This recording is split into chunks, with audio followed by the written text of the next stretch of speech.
Chapter 5. The Tragedy of Pondicherry Lodge.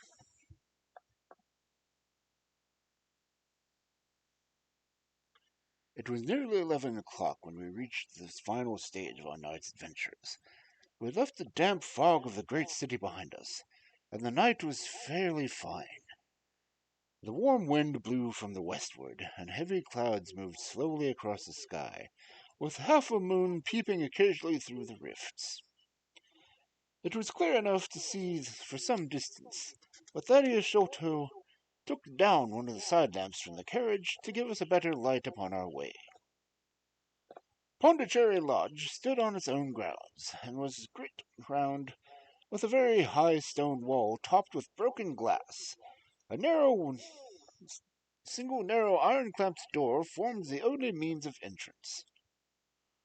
On this our guide knocked with a particular postman-like rat-tat. "Who's there?" cried a gruff voice from inside. "It is I, McMurdo. You surely know my knock by this time."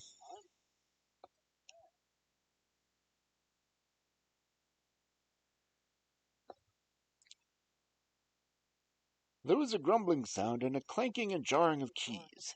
The door swung heavily back, and a short, deep-chested man stood in the opening, with the yellow light of the lantern shining upon his protruded face and twinkling, distrustful eyes.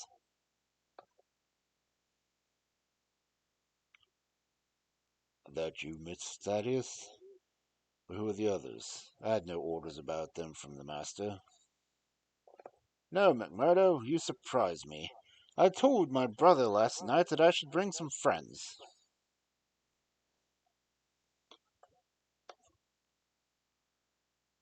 "He hadn't been out of his room today, Mr. Thaddeus, and I have no orders. You know very well that I must stick to regulations. I can let you in, but your friends, they must stop just where they are."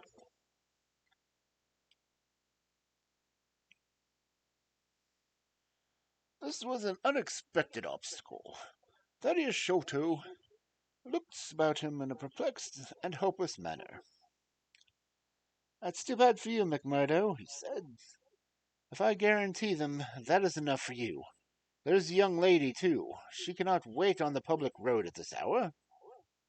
"Very sorry, Mr. Thaddeus," said the porter inexorably. "Folk may be friend of yours, but yet no friends of the master's. He pays me well to do my duty, and my duty I'll do. I don't know none of your friends."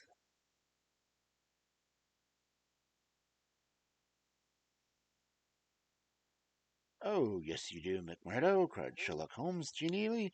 "I don't think you could have forgotten me. Don't you remember the amateur who fought 3 rounds with you at Allison's rooms at the night of your benefit 4 years back?" "Not Mr. Sherlock Holmes!" roared the prize fighter. "God's truth, how could I have mistook you? If instead of standing there so quiet you had just stepped up and given me that cross-set of yours under the jaw, I'd have known you without question. Aye, you're the one that wasted your gifts, you have. You might have aimed high if you had joined the fancy." "You see, Watson, if all else fails me, I still have one of the scientific professions open to me," said Holmes, laughing. "Our friend won't keep us out in the cold now, I'm sure." "In come you, sir, in come you, you and your friends," he answered. "Very sorry, Mr. Thaddeus, but orders are very strict. Had to be certain your friends before I let them in." Inside, the gravel path wound through desolate grounds to a huge clump of a house, square and prosaic, all plunged in shadow, save where a moonbeam struck one corner and glimmered in a garret window. The vast size of the building, with its gloom and its deathly silence, struck a chill to the heart. Even Thaddeus Sholto seemed ill at ease, and the lantern quivered and rattled in his hand. "I cannot understand it," he said. "There must be some mistake. I distinctly told Bartholomew that we should be here, and yet there is no light in his window. I do not know what to make of it." "Does he always guard the premises in this way?" asked Holmes. "Yes, He has followed my father's custom. He has he was the favorite son, you know, and sometimes I think that my father may have told him more than he ever told me. That is Bartholomew's window up there where the moonshine strikes. It is quite bright, but there's no light from within, I think. None, said Holmes. But I see the glint of a light at its little window beside the door. Ah, that's the housekeeper's room. That is old Mrs. Bernstone sits. She can tell us all about it. Perhaps you would not mind waiting here for a minute or two. But if we all go in together, and she has had no word about coming, she may be alarmed. Well, what is that? He held up the lantern, and his hand shook until the circles of light flickered and wavered all around us. Miss Morstan seized my wrist, and we all stood round, with thumping hearts, straining our ears. From the great black house there sounded through the silent night the saddest and most pitiful sounds of the shrill, broken whimpering of a frightened woman. It's Miss Bernstone, said Sholto. She's the only woman in the house. Wait here. I shall be back in a moment. He hurried to the door and knocked in his peculiar way. We could see a tall old woman admit him, and swaying with pleasure at the very sight of him. Oh, Mr. Thaddeus, sir. I'm so glad you have come. I'm so glad you have come, Mr. Thaddeus, sir. We heard her reiterating rejoicings until the door was closed and her voice died away into the muffled monotone. Our guide had left us the lantern. Holmes swung it slowly around and peered keenly at the house, and at the great rubbish heaps which cumbered the grounds. Miss Morstan and I stood together, and her hand was in mine. A wondrous subtle thing is love, for here we were two who had never each before that day, between whom no word or even a look of affection had ever passed, and yet now in the hour of trouble our hands instinctively sought for each other. I have marveled at it since, but at the time it seems the most natural thing that I should go out to do for her, and she has often told me there was in her the most instinct to turn me to comfort and protection. So we stood hand in hand like two children, and there was a peace in our hearts for all the dark things that surrounded us. What a strange place, she said, looking around. Looks as though all the moles in England have been let loose in it. I've seen something of that sort on the side of the hill near Ballarat, where the prospectors had been at work. And from the same cause, said Holmes. These are the traces of treasure seekers. You must remember that they were 6 years looking for it. No wonder the grounds look like a gravel pit. At that moment the door of the house burst open, and Thaddeus Sholto came running out, with his hands thrown forward and terror in his eyes. There's something amiss with Bartholomew, he cried. I'm frightened. My nerves cannot stand it. It was, indeed, half blubbering with fear, and his twitching, feeble face, peeping out from a great astrakhan collar, had the helpless, appealing expression of a terrified child. Come into the house, said Holmes, in his crisp and firm way. Yes, do, pleaded Thaddeus Sholto. I really do feel the need to be equal giving directions. We followed him into the housekeeper's room, which stood upon the left-hand side of the passage. The old woman was pacing up and down with a scared look and restless, picking fingers, but the sight of Miss Morstan appeared to have her soothing and calming effect on her. God bless your sweet, calm face, she cried, with a hysterical sob. It does me good to see you. Oh, but I have been sorely tried this day. Our companion patted her thin, work-worn hand, and murmured some few words of kindly, womanly comfort, which brought the colour back into the other's bloodless cheeks. Master has locked himself in and will not answer me, she exclaimed. All day I've been waiting to hear from him, for he often likes to be alone. But an hour ago I feared that something was amiss, so I went up and peeped through the keyhole. You must go up, Mr. Thaddeus. You must go up and look for yourself. I've seen Mr. Bartholomew Sholto in joy and in sorrow for 10 years. I never saw him with such a face on him as that. Sherlock Holmes took the lamp and led the way, for Thaddeus Sholto's teeth were chattering in his head. So shaken was he that I had to pass my hand under his arm as we went up the stairs, for his knees were trembling under him. Twice as we ascended Holmes whipped out his lens out of his pocket and carefully examined marks which appeared to be mere shapeless smudges of dirt upon the cocoanut matting, which served as a stair carpet. He walked slowly from one step to step, holding the lamp low and shooting keen glances at the right and left. Miss Monston had remained behind with the frightened housekeeper. The third flight of stairs ended in a straight passage of some length, with a great picture of an Indian tapestry upon the right of it, and 3 doors upon the left. Holmes advanced along it in the same slow and methodical way, while we kept close at his heels, with our long black shadows streaming backwards down the corridor. The third door was that which we were seeking. Holmes knocked without receiving any answer, and then tried to turn the handle and force it open. It was locked on the inside, however, and by a broad and powerful bolt, as we could see when we set our lamp up against it. The key being turned, however, the hole was not entirely closed. Sherlock Holmes bent down to it, and instantly rose up again with a sharp intaking of his breath.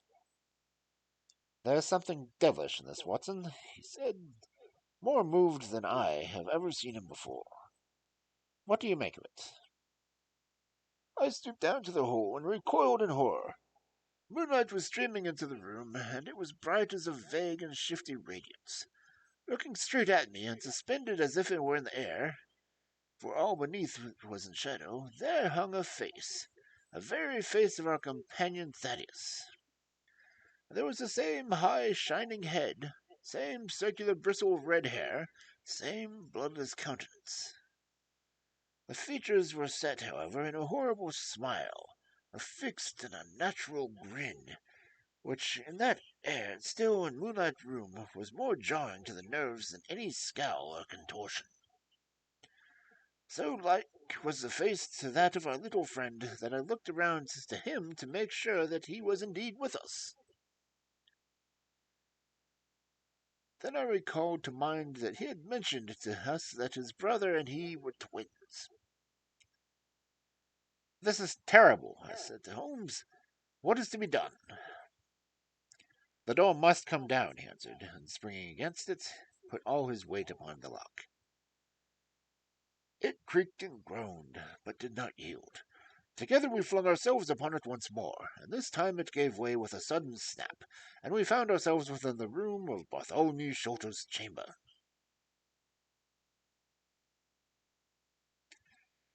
It appeared to have fitted up as a chemical laboratory. A double line of glass-stoppered bottles was drawn up upon the wall opposite the door, and the table was littered over with Bunsen burners, test tubes, and retorts. In the corners stood carboys of acid and wicker baskets. One of these appeared to leak or to have broken, for a stream of dark-colored liquid had trickled out from it, and the air was heavy with the particularly pungent, tar-like odor. A set of steps stood at one side of the room, in the midst of a litter of laths and plaster, and above them was an opening in the ceiling, large enough for a man to pass through. At the foot of the steps, a long coil of rope was thrown carelessly together. By the table, in a wooden armchair, the master of the house was seated all in a heap, with his head sunk upon his left shoulder, and that ghastly, inscrutable smile upon his face. He was stiff and cold, and had clearly been dead for many hours. It seemed to me that not only his features, but all his limbs were twisted and turned in the most fantastic fashion. By his hand thrown upon the table there lay a particular instrument, a brown, close-grained stick, with a stone head like a hammer, rudely lashed on the corpse with twine. Beside it was a torn sleeve of note paper, and some words scrawled upon it. Holmes glanced at it, and then handed it to me. You see, he said, with a significant raising of his eyebrows, and the light of the lantern I read, with a thrill of horror, the sign of 4. In God's name, what does it all mean? I asked. It means murder, he said, stooping over the dead man. Ah, I expected it. Look here. He pointed to what looked like a long, dark thorn stuck in the skin just above the ear. It looks like a thorn, said I. It is a thorn. You may pick it out, but be careful, for it is poisoned. I took it up between my finger and thumb. It came away from the skin so readily that hardly any mark was left behind. One tiny speck of blood showed where the puncture had been. This is an unsolvable mystery to me, I said. It grows darker instead of clearer. On the contrary, he answered, it clears every instant. I only require a few missing links to have an entirely connected case. We had almost forgotten our companion's presence since we entered the chamber. He was still standing in the doorway, the very picture of terror, wringing his hands and moaning to himself. Suddenly, however, he broke out into a sharp, querulous cry. The treasure is gone, he said. They have robbed him of the treasure. There's a hole through which we lowered it. I helped him to do it. I was the last person who saw him. I left him here last night, and I heard him lock the door as I came downstairs. What time was that? It was 10 o'clock. Now he's dead, and the police will be called in, and I shall be suspected of having a hand in it. Oh, yes, I'm sure I shall. But you don't think so, gentlemen? Surely you don't think that it was I? Is it likely that I would have brought you here if it were me? Oh dear, I know that shall be how I'm mad. He jerked his arms and stamped his feet in a kind of convulsive frenzy. You have no reason to fear, Mr. Sholto, said Holmes, kindly putting his hand upon his shoulder. Take my advice and drive down to the station to report the matter to the police. Offer to assist them in every way. We shall wait here until you return.